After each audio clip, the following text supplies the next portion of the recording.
Hi everyone, Janie here. Welcome back to my garden. Good afternoon. I say good afternoon because I slept in this morning and it felt wonderful. Jason and I have been working really hard for the past couple days trying to get all of our plants planted and all of our plants hooked up to drip. And we did, and it feels so good. It's like such a relief to get all those plants in the ground and hooked up to drip.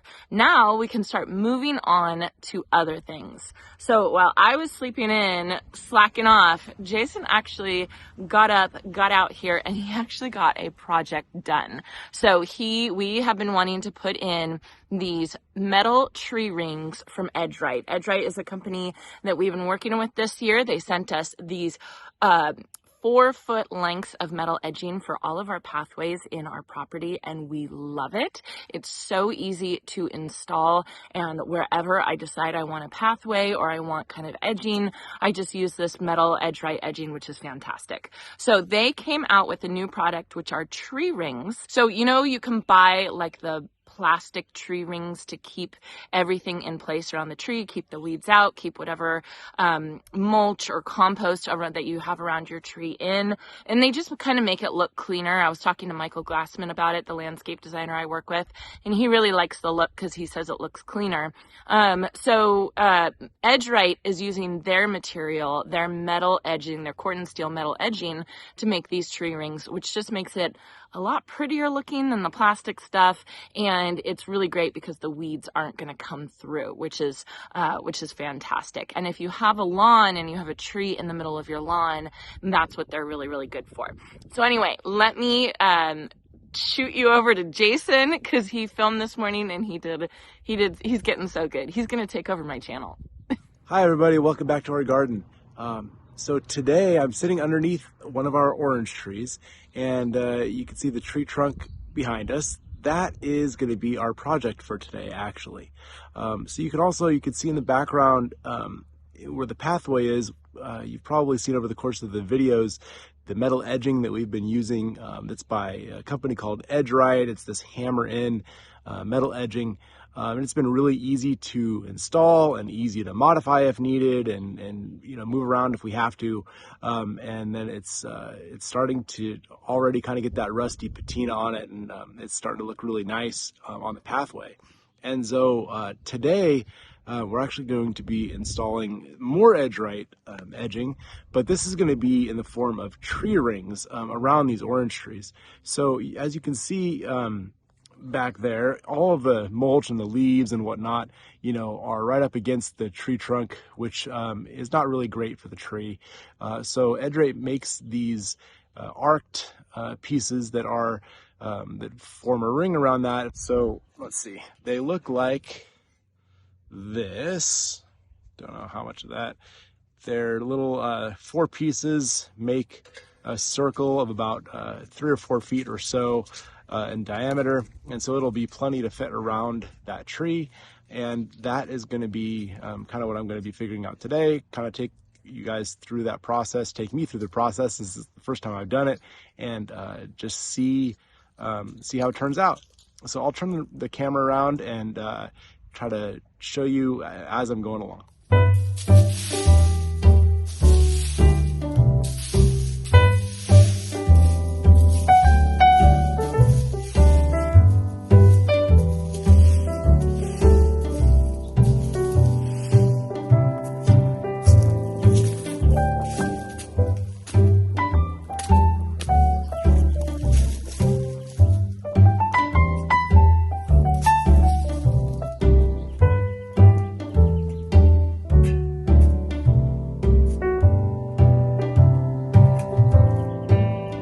Alright, so as you can see, first step was pretty easy. Just cleared some mulch away from the tree and put those tree rings about where I want them. I tried to get them more or less centered on the tree so it looks good. But yeah, pretty easy. And then so the next thing I'm going to do is take this guy here. This is called a dead blow hammer. You can get them in different sizes and weights, whatever's comfortable for you, but you need something like this to hammer these in for a couple of reasons. One is it's got like a sand inside, so when it hits, it's not going to vibrate, and it's not going to bounce off the off the edging. And then you get like a 2x4 or something like that, put that across the top, you'll see me do, and then you hit through the 2x4. That's going to prevent the top rounded edge of that edging from marring or denting or that kind of thing. And then lastly, once you've got them kind of in place where you want, these guys here, they actually kind of separate a little bit and they just go right over like a big staple.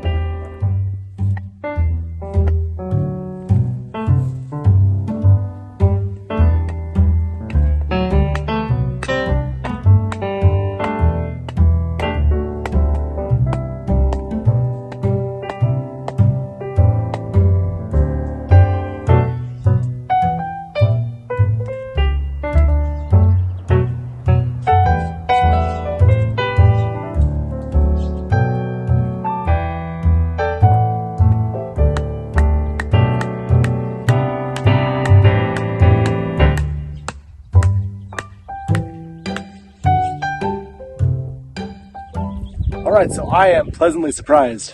I'm a little sweaty because the toughest thing about this project was actually crawling around underneath this tree, but it was easy. These staples actually provide a good bit of error correction. You saw me kind of monkeying with the edges, trying to get those to match up, and it turns out I don't really have to be that picky, because once you get the staples on there, it kind of brings them together and kind of cinches them up, and it's very solid. There's really not much play in this thing at all. I mean, it's not moving. So I like it. It's great. That was 15 minutes on the nose. Exactly 15 minutes to get that installed. And like I said, probably would have been quicker if this was a different shaped tree and I wasn't having to crawl on my hands and knees all over the place. But yeah, tree number 1 done. I'll show you a closer look, and then we'll go and check out the second tree and see if that one goes just as well as this one did. All right, so here we are. That looks like a pretty decent circle to me. It's really solid. I mean, I can take and shake this, and it really isn't going anywhere, and it's not really structural anyway, but it's nice to know that it's solid and it's not going to move or it's not going to fall over. I was a little bit concerned because when I was just putting in each segment, this ground with this compost and whatnot is just so nice and soft that I was a little bit worried it was going to be, just too loose. But after, like I said, after putting those connecting staples on, it's like a rock. It's great.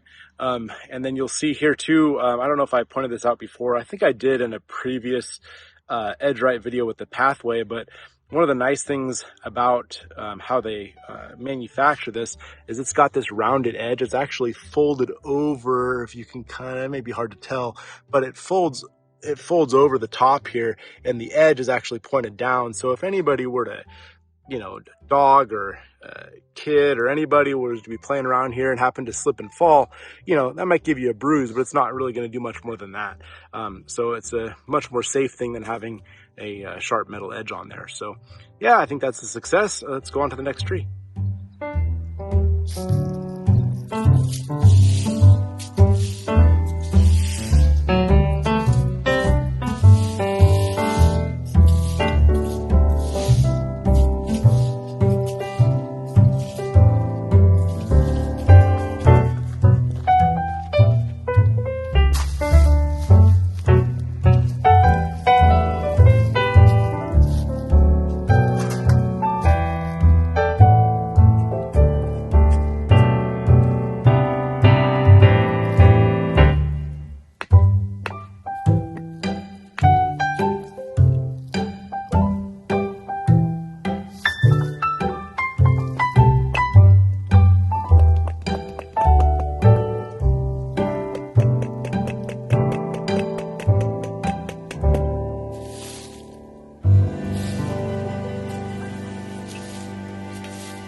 All right, everybody, finished product time. So yeah, here's tree number 2.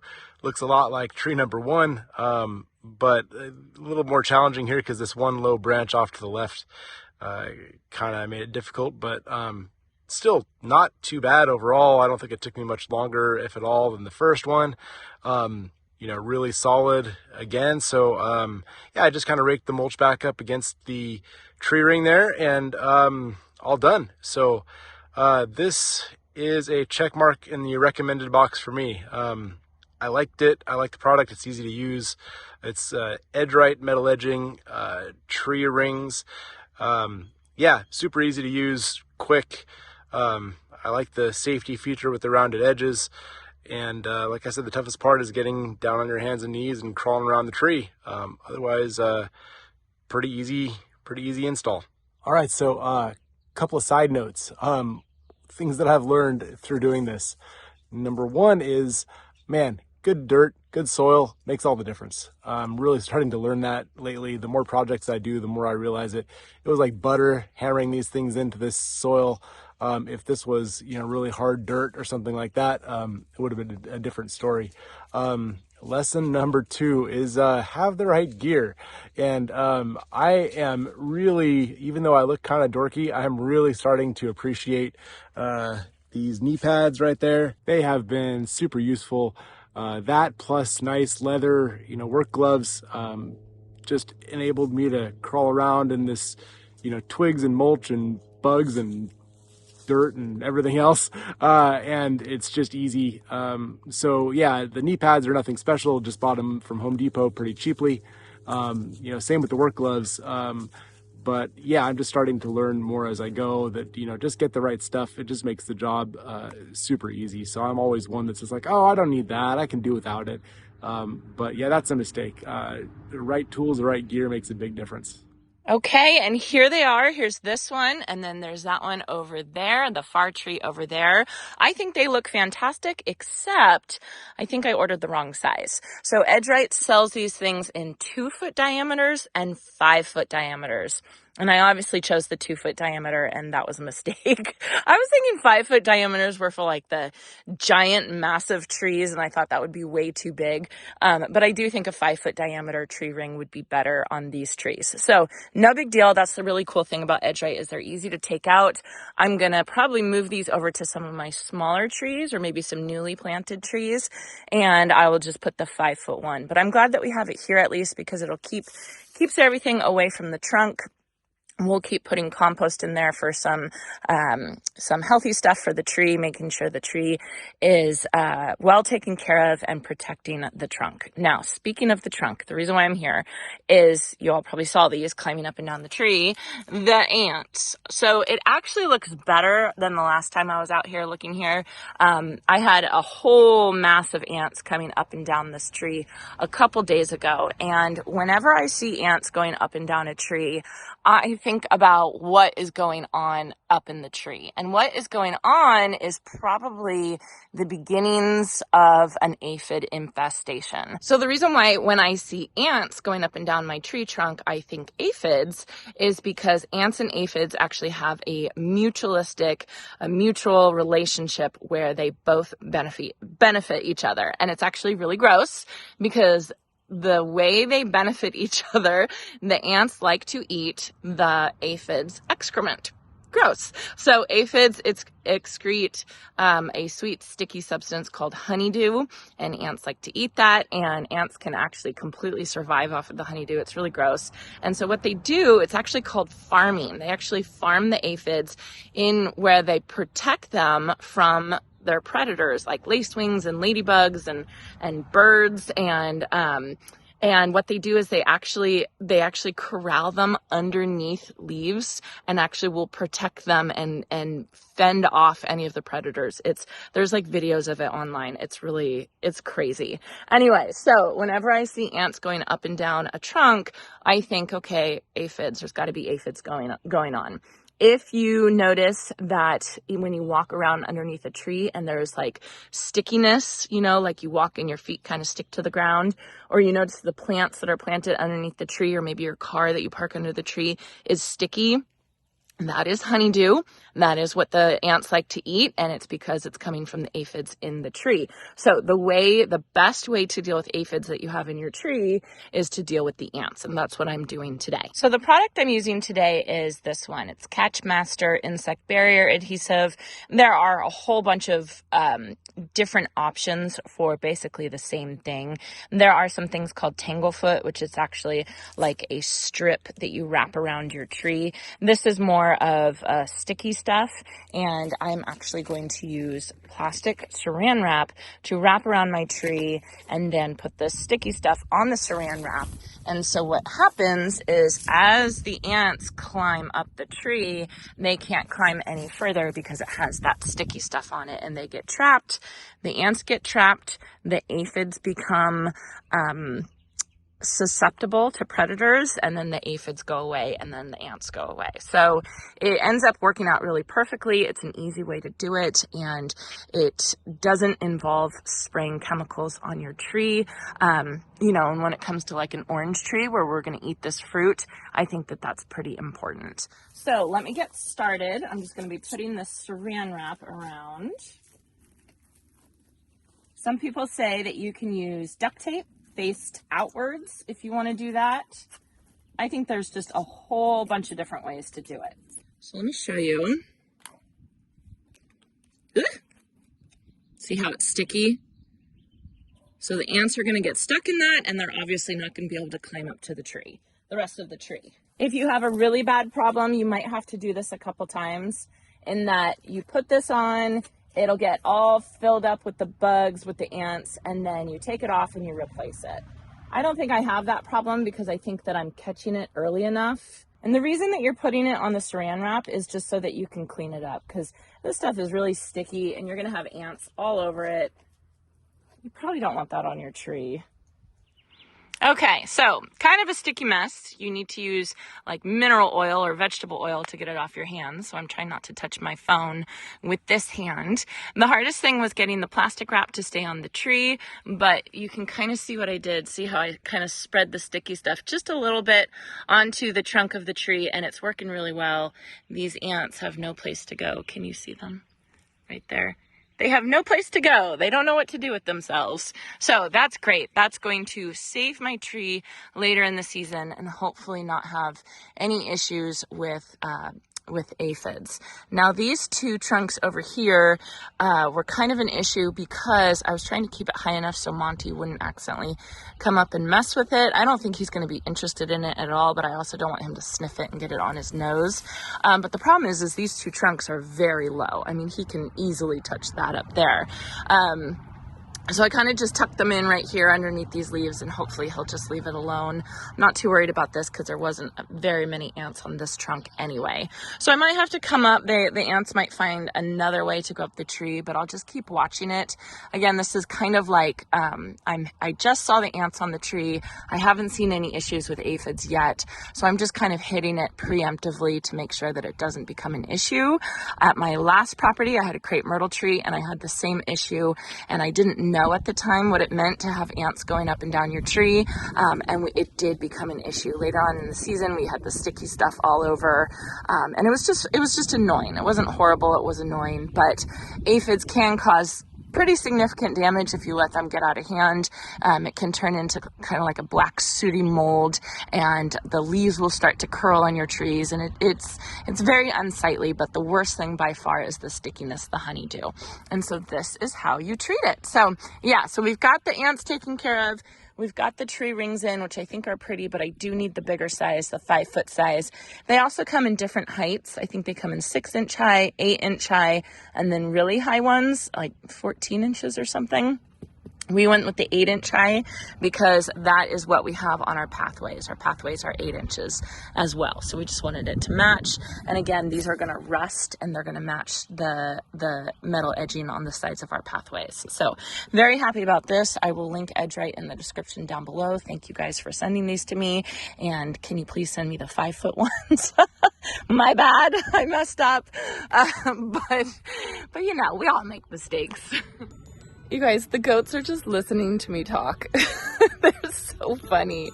They're eavesdropping. So I have goats as neighbors, and they're always around. I always feel them watching me. It's too funny. So anyway, I hope you all enjoyed this, and I hope you all have a chance to get in your garden today. Are you listening? Are you listening to me? Are you in a bad mood? Oh, I'm sorry. Are you annoyed? Huh? What's the matter? What? Excuse me? Oh, are you mad? Are you mad at me? What? Excuse you. She's in a bad mood today.